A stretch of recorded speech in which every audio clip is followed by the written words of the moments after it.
সম্মানিত সভাপতি, বাংলাদেশ জামাত ইসলামের কেন্দ্রীয় নির্বাহী পরিষদের অন্যতম সদস্য, ঢাকা মহানগরী দক্ষিণের সংগ্রামী আমির জননেতা জনাব নুরুল ইসলাম বুলবুল, মঞ্চে উপবিষ্ট আজকের এই সম্মেলনের সংগ্রামী বিশেষ অতিথি, বাংলাদেশ জামাত ইসলামী ঢাকা মহানগরী দক্ষিণের সাবেক অবিভক্ত ঢাকা মহানগরীর সংগ্রামী আমির, কেন্দ্রীয় সেক্রেটারি জেনারেল, ইসলামী ছাত্র শিবিরের সাবেক কেন্দ্রীয় সভাপতি জননেতা মাওলানা রফিকুল ইসলাম খান, অন্যান্য সংগ্রামী নেতৃবৃন্দ, আমার সামনে উপবিষ্ট আমার একান্ত প্রিয় কর্মী ভাইয়েরা, আসসালামু আলাইকুম রহমতুল্লাহি ওয়া বারাকাতুহু।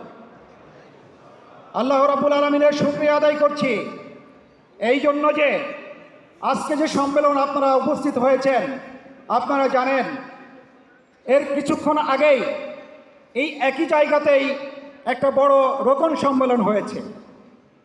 সেখানেও 9:30 থেকে 10,000 লোকের উপস্থিতি ছিল। আজকে এখানে 10,000 কর্মী ভাইয়ের উপস্থিত হওয়ার কথা, কিন্তু আমরা জানি আপনারা অনেকে দাঁড়িয়ে আছেন, এখানে কিন্তু 10-এরও বেশি উপস্থিত হয়েছেন। আজকে ঢাকাতে যদি চীনমৈত্রী সম্মেলন কেন্দ্রের থেকে অন্য কোনো বড় কনভেনশন হল রুম থাকতো, সেই রুমেই বাংলাদেশ জামাত ইসলামীর সম্মেলন হওয়া উপযোগী ছিল। আজকে আপনারা জানেন 19শে জুলাইয়ের যে জাতীয় সমাবেশ হয়েছে, সেই সমাবেশটি সরোয়ার্দী উদ্যানে হয়েছে। সরোয়ার্দী উদ্যান থেকেও যদি আরও বড় কোনো মাঠের সন্ধান আমরা পেতাম, সেখানেই বাংলাদেশ জামাত ইসলামীর সম্মেলন হতো। আজকে দেখুন এই যে টেম্পু স্ট্যান্ড পার্টি, চাঁদাবাজ পার্টি, আজকে আপনারা দেখুন এই যে জনজোয়ার শুরু হয়েছে, এই জনজোয়ার বাংলাদেশে ইসলামী বিপ্লব কায়েম করার পরেই শান্ত হবে ইনশাআল্লাহ।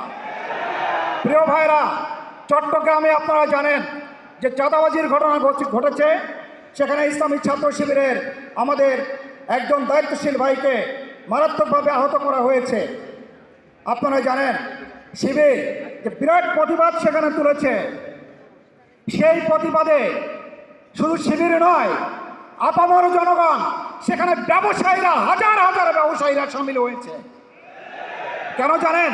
আজকে ব্যবসায়ীরা এই জিনিসটাই বুঝতে পেরেছে, যদি আগামী দিনে সুখী, সমৃদ্ধশালী, দুর্নীতিমুক্ত, চাঁদাবাজি মুক্ত একটা দেশ করতে হয়, তাহলে বাংলাদেশ জামাত ইসলামীর হাতেই ক্ষমতা দিতে হবে। এই জন্য আমি কর্মী ভাইদেরকে বলবো, আগামী দিনে এদেশ করার জন্য মানুষ যে আশা আকাঙ্ক্ষা নিয়ে আমাদের দিকে তাকিয়ে আছে, আমরা তো নিশ্চয়ই মানুষকে হতাশ করতে পারি না। এই জন্য আমাদের উচিত হবে কি, এখনই আমাদের জান মাল সর্বোচ্চটুকু দিয়ে